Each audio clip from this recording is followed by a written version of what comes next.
Tilapia মাছ দিয়ে রে আলু দিয়ে রানমো আর মাইরা শাক বাজি করমো। আসসালামু আলাইকুম আর আফুরা বাইয়ারা খালারা মারা বনুতেরা বঞ্জিরা বন্ধুরা বান্ধবীরা আন্টিরা আঙ্কেলেরা ব্যাকে ভালো আছেন না? আশা করি আলহামদুলিল্লাহ আল্লাহর অশেষ মতে ব্যাকে ভালো আছেন। আনগত কিন্তু আমরাও ভালো আছি।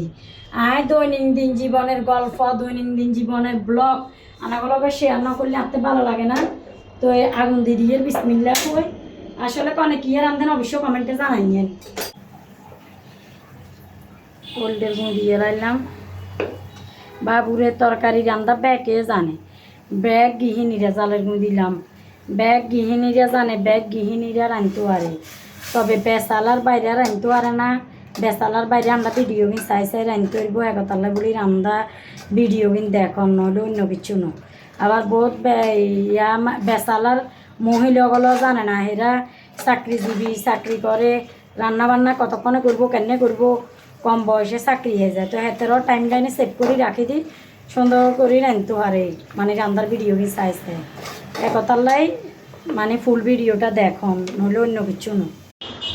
বাবুরে যে গরম হর আদি যদি কাপড় চোপড় দিতাম গ্রামের বাড়ি থাকতাম তাইলে কি আমার মধ্যে কষ্টে খাওয়া যেত না। তো ওয়াশিং মেশিন আছে সুবিধা, আমরা ওয়াশিং মেশিন চালু করে দিয়ে ডেইলি না চালু করলেও 2 দিন খরচ চালু করতে।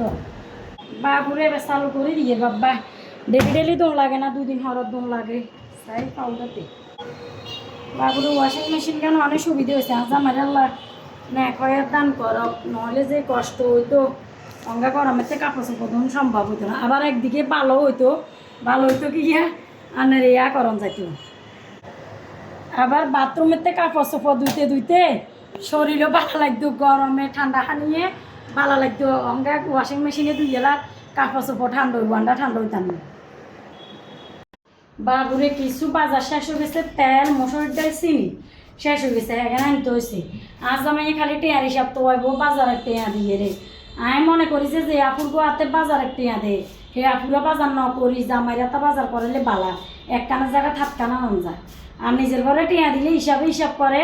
এবার আরও যা 2-1 হুঁসা চুরি করি দাঁড়ি করি রাখে ব্যাগে বেচাবা সেগুলো খরচ হয়ে যায় কি কম।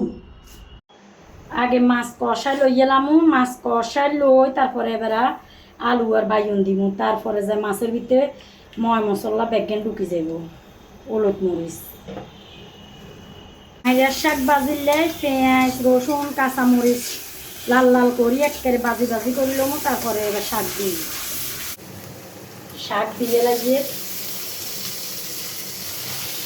রাঁধলে খইয়া নাই, নলে মশর গুড়ের ডাল দুগুয়া দিই সুন্দর করে চামাচ দিয়ে রাঁধলে আরও বেশি সোয়াদ হইতো, কিন্তু রাঁধলে তো খইয়া নাই। বাবু না মানুষ দুইজন মাছের সুন্দর করে রান্ধি লইয়া লাইছি। তারপরে অঙ্গা আলু আর বাইগুন দিয়ে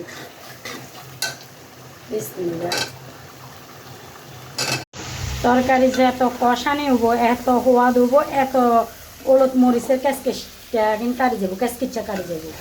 তো মাশাল্লাহ কষানি হয়ে গেছে। আমরা আবার মাছ দিয়ে হানি দিয়ে এলাম। এই গরমের তে বেশি লেবু শরবত ইয়া দিই কি কয় স্যালান দিয়ে খাইবেন, দুর্বলতা কাটবো গরম কাটবো। তো বিসমিল্লাহির রহমানির রহিম লেবু শরবত করিয়ে লাইছি।